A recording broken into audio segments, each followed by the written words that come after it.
सोचिए 1947 का वो दौर, जब नक्शों पर सिर्फ लकीरें नहीं खींची जा रही थीं, बल्कि दो नए बने देश सीधे तौर पर एक भयंकर युद्ध के मुहाने पर खड़े थे। और ये पूरी जंग थी सिर्फ एक रियासत के लिए, जम्मू और कश्मीर। आज के इस विश्लेषण में हम इसी ऐतिहासिक और जटिल संघर्ष की पूरी कहानी को एकदम शुरुआत से समझने वाले हैं।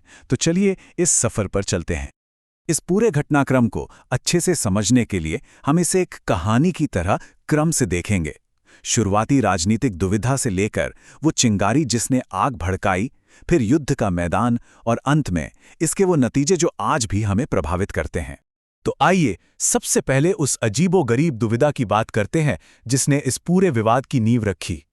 देखिए, अंग्रेजों के जाने के बाद स्थिति बहुत नाजुक थी। जहां बाकी राज्यों ने भूगोल और अपनी जनता के हिसाब से भारत या पाकिस्तान को चुन लिया था, वहीं कश्मीर की कहानी बिल्कुल अलग थी। यहाँ की ज्यादातर आबादी मुस्लिम थी, लेकिन शासक थे एक हिंदू, महाराजा हरि सिंह। अब पाकिस्तान को लगता था कि कश्मीर स्वाभाविक रूप से उनका हिस्सा होना चाहिए, लेकिन महाराजा हरि सिंह ने अपना फैसला टाल दिया। वो शायद स्वतंत्र रहना चाहते थे या फिर बस थोड़ा और समय चाह रहे थे, और उनकी यही हिचकिचाहट आगे चलकर एक बहुत बड़े तूफान का कारण बन गई।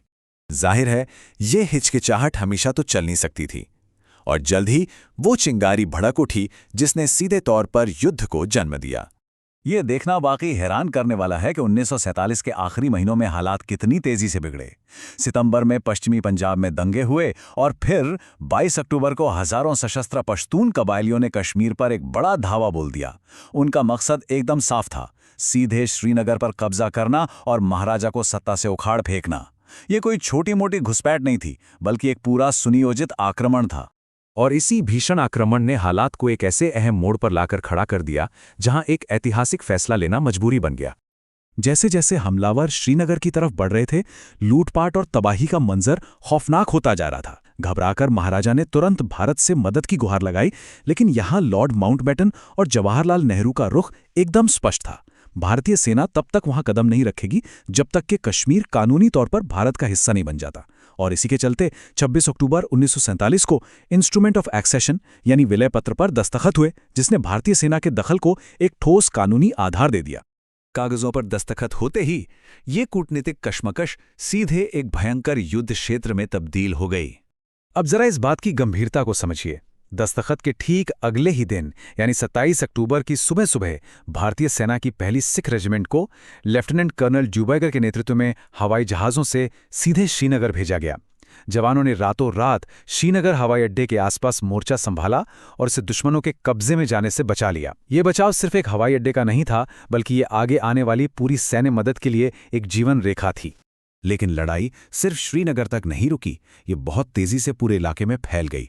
झंगर और नौशेरा में बहुत ही भयंकर मुकाबले हुए, जहां ब्रिगेडियर उस्मान के नेतृत्व में भारतीय सेना ने अपना जबरदस्त शौर्य दिखाया। और पुंछ की घेराबंदी को तो हम भूल ही नहीं सकते। लगभग 1 साल तक चला वो संघर्ष, जहां स्थानीय रक्षकों की हिम्मत और सहनशक्ति की सचमुच एक बहुत बड़ी परीक्षा हुई। और इसी बीच एक ऐसा कारनामा हुआ जिस पर आज भी यकीन करना मुश्किल लगता है। जरा सोचिए, 0 से नीचे के तापमान और भयंकर ऊंचाई वाले जोजिला दर्रे पर टैंकों को तैनात कर दिया गया। नवंबर 1948 में ब्रिगेडियर के.एस. ठाकुर के नेतृत्व में लड़ी गई ये दुनिया की सबसे ऊंची टैंक लड़ाई थी। इसी नामुमकिन सी लगने वाली जीत ने लेह का संपर्क वापस भारत से जोड़ दिया। महीनों तक इन दुर्गम मोर्चों पर लगातार लड़ने के बाद आखिरकार वो समय आया जब बंदूकों की आवाज को थमना पड़ा। सैनिकों की भारी थकावट और बढ़ते अंतर्राष्ट्रीय ध्यान के चलते यूनाइटेड नेशंस को बीच में आना पड़ा। 1 जनवरी 1949 को एक युद्ध विराम लागू किया गया और एक सीमा रेखा तय की गई। इसे शुरुआत में सीज फायर लाइन कहा गया, जिसे बाद में 1972 के शिमला समझौते के बाद हम लाइन ऑफ कंट्रोल या LOC के नाम से जानने लगे। आज भी ये दुनिया के सबसे भारी सैन्य तैनाती वाले इलाकों में से एक है।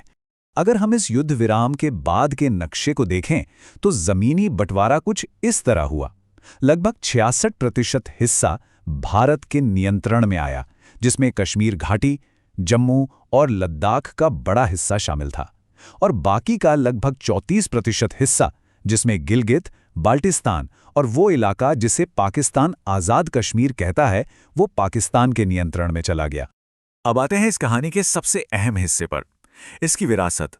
इस युद्ध ने दोनों देशों पर क्या स्थायी असर छोड़ा? अगर हम बिल्कुल निष्पक्ष होकर इसके नतीजों को देखें, तो भारत ने कश्मीर का सफलतापूर्वक विलय किया और दुनिया को अपनी सैन्य क्षमता का लोहा मनवाया। लेकिन इसकी कीमत बहुत भारी थी।